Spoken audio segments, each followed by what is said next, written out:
Step 9. Don't even think about Plan D. Doofus Doolittle must have thought that Boo was a mouse too.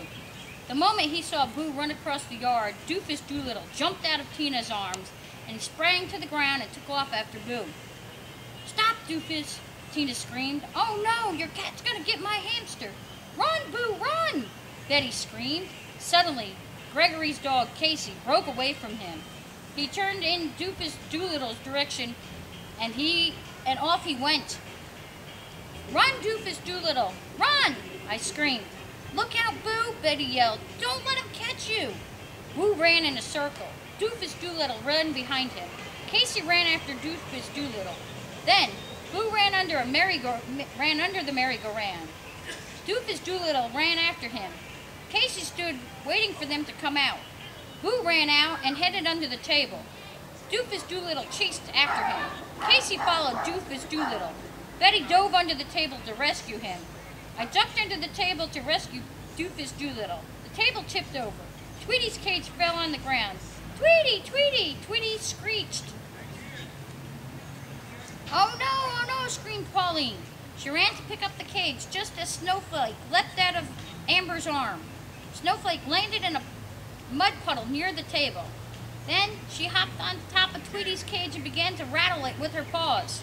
"Snowflake!" Amber screamed as she tried to pry her pet's claws off the cage. Suddenly, Rusty rolled out of his spot in the sun.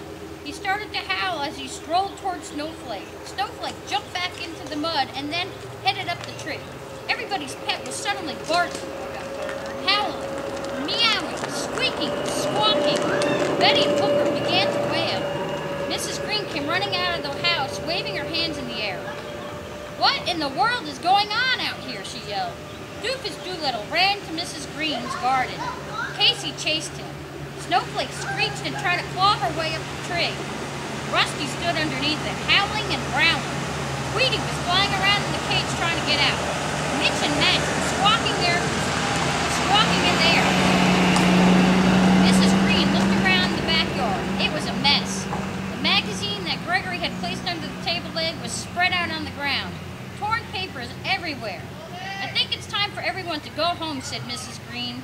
She grabbed Rusty by his collar and pulled him from under the tree. "I will be back out here in 10 minutes. I want my children in this house and all the other children and animals out of my backyard," she said. Mrs. Green had never yelled at anyone before. "What a dumb idea this pet show was," Gregory said. "Yeah," said the kid who had the snake. "Look what happened to Snowflake." Amber said as she pulled her kitty out of the tree. Snowflake's pink ribbon was nowhere to be seen, and she was covered with mud. "We'll have to take her to the vet to get her groomed," Lydia glared at me. Get your dog away from my cat," Tina yelled at Gregory. "This is your dumb sister's fault," Gregory said as he pulled his dog away from little Doofus Doolittle. "Don't call my sister dumb. Shut up before I hit you," Tina said. "Dumb, dumb, dumb," Gregory said, looking in my direction. Tina picked up Doofus Doolittle and left the Greens' backyard. I wondered if she was mad at me too. Pauline picked up Tweety's cage and dusted it off. If Miss Pyle ever finds out about this, she'll never let me watch Tweety again. She looked at me as she was going to cry as she left the yard holding Tweety's cage. Candy just looked at me. Candy just looked at me and sighed. I could tell she felt sorry for me. "Where is Boo?" Booker asked me. The last time I seen Boo was when Doofus Doolittle had chased him under the table. "I want Boo," Booker said. Betty started to cry. Lena and Lana were still in the yard too. They came over and Lena put her arm around Betty. "We'll help you." "We'll help you find him," Lana said. Lana took a carrot and a stalk of celery out of Boo's cage. Then she and Lana spread chunks of carrots and celery everywhere. Then they sat quietly on the ground and waited. Soon Boo came out. He looked around very slowly. Lena came out and held a chunk of carrot, and he took it in his paws. Lena carefully picked him up and gave him to Booker. "Boo!" Betty said very softly.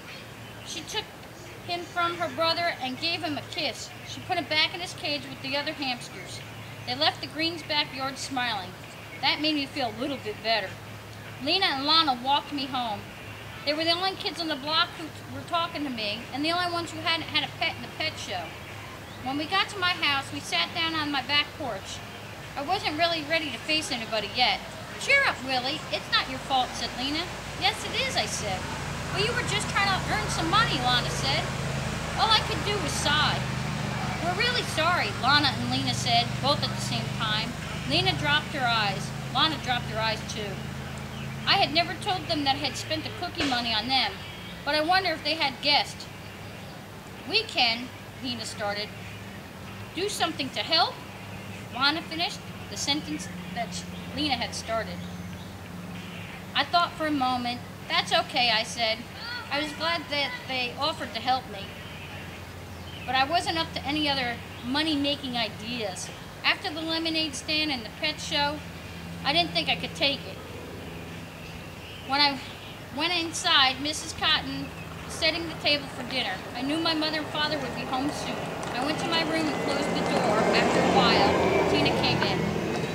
"Are you mad at me too?" I asked. "You could tell me the truth." "Not mad, just embarrassed that you're my sister," Tina said. I knew I shouldn't have asked. Sometimes Tina didn't know when to stop. "But everyone else on the block is mad at you. Everyone wants their money back. Everybody. Even Lydia and Amber," she added. "I feel terrible," I said. Tina pulled out the tin with the money in it. "Want me to give it back for you?" she asked. "Yeah," I said. "It was a good idea, Willie. It just didn't work out," she said. "Like the lemonade sale." She put her arms around me, then we sat on the bed for a while. Tina took the tin can and went outside to give everybody their money back. She asked if I wanted to help, but I told her no. All I wanted to do was just sit there for a while. I couldn't stop thinking about what had happened. It was all because I was trying to earn money because I didn't...